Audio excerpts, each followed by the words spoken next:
आपका स्वागत है लीगल करियर कोच में। आज मैं आपको धाराओं में कुछ हुए बदलाव के बारे में बताना चाहता हूँ।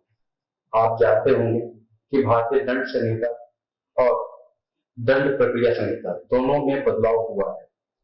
आईपीसी 511 के स्थान पर भारतीय दंड न्याय संहिता 358 व दंड प्रक्रिया संहिता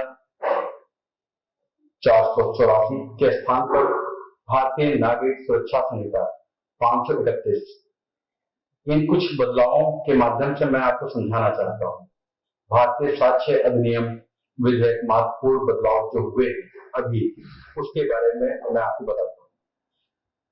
आपको पता होगा कि अपहरण के लिए पहले धारा 359 होती थी, लेकिन अभी कुछ बदलावों के कारण ये धारा बदल गई, जिसके स्थान पर धारा 137 इस समय आ चुकी है।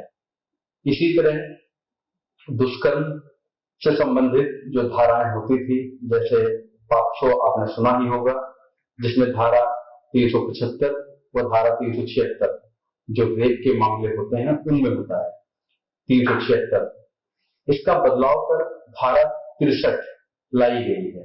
इसी तरह जो हत्या से संबंधित धारा 302 होता है, उसको बदलाव करके धारा 101 जो इस समय लाया गया है।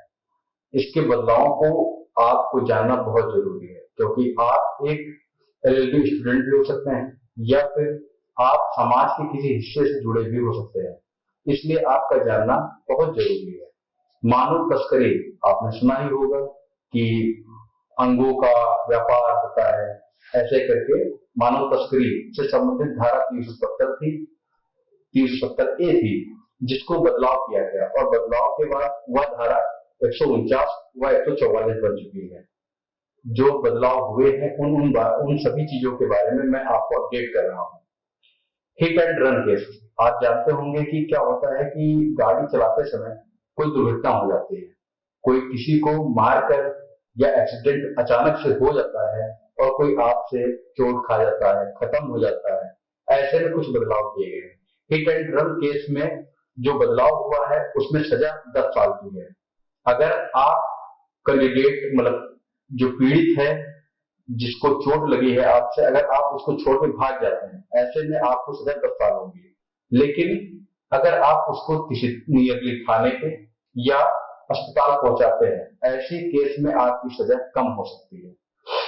ऐसे ही गैर इरादतन आपने मारने का सोचा नहीं, लेकिन आपसे गलती हो गई अचानक से, तो गैर इरादतन जो होता है, लापरवाही से जो मौत होती है, ऐसे में आपको सजा का प्रावधान है।